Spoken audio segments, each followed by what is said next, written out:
And senior national correspondent Terry Moran joins me live now from Ukraine with more on this. Hi, Terry. You say that you're seeing a real shift in Ukraine now in terms of preparation? You do, Diane. Hi. This is a real shift in tone and in focus from the Ukrainian government. For a long time, there's been almost a sense of wishful thinking. President Zelensky's main priority: don't cause a panic, try to prop the economy up. But now it looks like they're getting very serious about civil defense. There's weapons training, there's emergency medical training. Children are drilling in schools on not just bombardment, but first aid there as well. And one of Ukraine's top defense officials told us this week that they are making a special emphasis on all those Ukrainians who already have experience with weapons. Obviously reservists, they've been called up, but police officers, hunters, sharpshooters. They're trying to assemble people who already can shoot into formations to help local defense, should it come to that. So this is a toughening of the stance and the rhetoric as well from the Ukrainian government, which comes as good news from the U.S. government, which had been concerned about preparedness here, about the invasion that they believe will come. And now Putin is scheduled to oversee nuclear drills on Saturday, including test launches of ballistic and cruise missiles. But the Kremlin says these drills shouldn't cause concern for other countries because they were notified in advance. So how are the U.S. and NATO allies responding to that?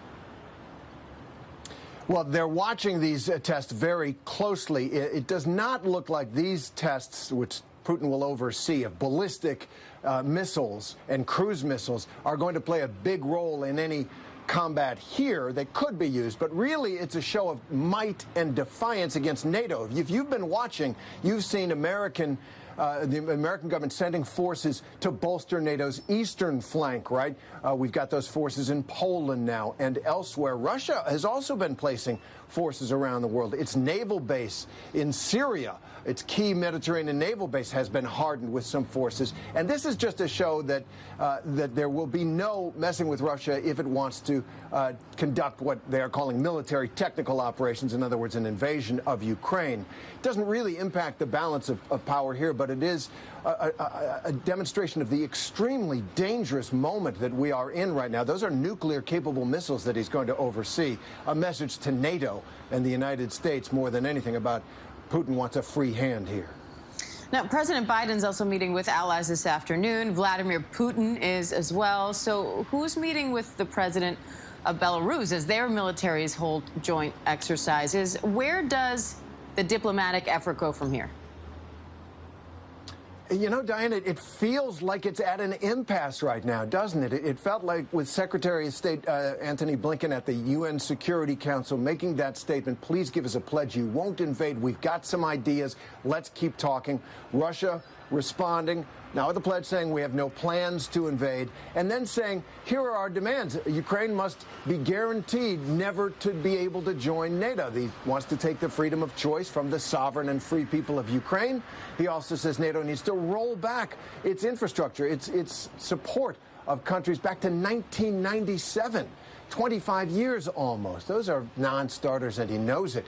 So right now, really, it all depends on what Vladimir Putin wants to do. Maybe there's a way for the diplomats to restart some kind of talks on, that long simmering conflict in eastern Ukraine. Maybe that could be a pathway to peace here. But right now, it does feel like it's Putin's choice. Now, the Senate passed a resolution affirming its support for Ukraine and calling on the U.S. government to, quote, use the tools at its disposal to impose significant costs on the Russian Federation to restore peace in Europe if Russia does invade. So what would that look like? It would look painful for Russia. That is the point. And I think the Biden administration has worked very hard behind the scenes to make sure that the European allies and the United States government will impose sanctions that will change Russia's position in the world.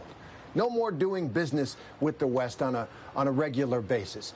Sanctions not just against individuals, but against perhaps whole sectors, the financial sector, the energy sector. Russia doesn't make anything anyone in the world wants to buy. No software, no services, no manufacturers, except for weapons and oil and gas. And so it is easy to target those major sectors. So Russia is being told that this will change their status in the world, and I believe it already has. Europeans are already under alert now that they have to diversify away from Russian energy sources because this is a kind of blackmail that Putin has over them. Right now, however, the American government and the allies in Europe stand united with one message. If you do this, it will hurt. It'll hurt us, but it'll hurt you a lot more and on a much more permanent basis. The stakes are very high. All right, Terry Moran in Ukraine for us. Terry, thanks. Hi, everyone. George Stephanopoulos here. Thanks for checking out the ABC News YouTube channel. If you'd like to get more videos, show highlights, and watch live event coverage, click on the right over here to subscribe to our channel. And don't forget to download the ABC News app for breaking news alerts. Thanks for watching.